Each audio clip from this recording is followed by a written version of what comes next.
Tonight I want to talk about the polarity between Bernie supporters. So, just from my personal interactions and the things I'm seeing on my newsfeed and comments, it seems like we are kind of breaking off into these two factions. And one faction thinks that it's going to take a long time to make the changes that we want.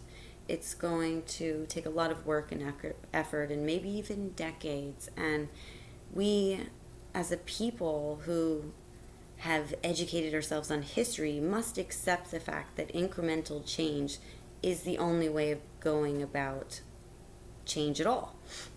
And then there is the other group that thinks that things are far more urgent than that, and they're not willing to settle for incremental change any longer because they feel like the situation that we're in right now is dire, which I would say I'm definitely of the second group. I think that the situation we're in right now is an emergency, and we don't have another 8 years to just sit around and do nothing. Climate change is an emergency.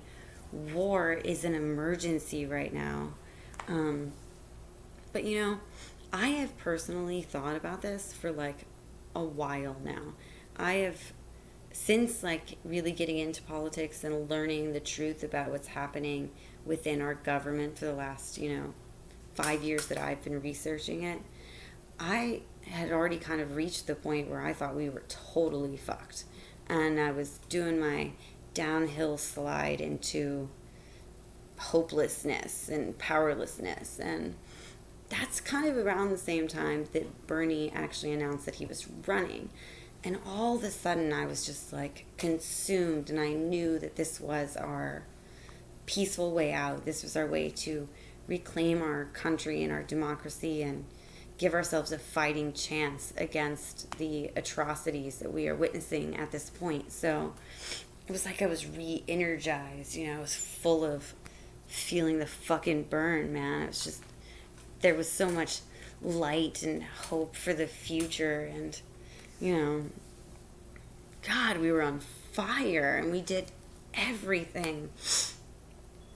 And then Hillary got fucking coronated anyways, and it's like immediate, like that hope just died for a minute. And I just kept thinking, like, it's over. We're totally fucked. Because, let's face it, we're totally fucked whether it's fucking Trump or Hillary Clinton. They're both really terrible options.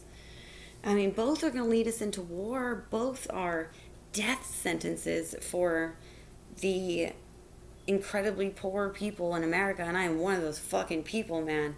So Hillary Clinton hurts people like me and people in my community. So yeah, I don't know, but then it's like I cannot give up hope because, for so many reasons. Like, A, I'm still here, and B, my kids are still here. And one of the arguments that I hear a lot that really pisses me off is like, the younger generations are going to have to clean this up. And it's like, fuck you. Why should the younger generations have to clean up the crap that is happening right now? We should be cleaning it up. This is not something we are going to put off for decades and put it on the backs of my children. No, if you want to put it on the back of your children, whatever. But I'm not doing it to mine. So I cannot have that reasoning. I think that we are in an emergency crisis time where we have got to stand up and do something brilliant and amazing before we squander this fantastic planet that we're on and make it uninhabitable, far faster than we ever thought we were going to. And we can't continue to bomb hospitals. All of these things are emergencies. People are dying in the streets at the hands of police. That is a fucking emergency. I can't comprehend how anyone could think that there is a lesser of evil in this situation. And I am not giving up hope because I think that the people have the ultimate power because there's far more of us than them. And if we could just get organized for 5 minutes and forget about the fact that we have jobs and oppressive poverty, then maybe we could pull it off. But maybe we'll get a miracle. So I am being hopeful, and I hope you are too.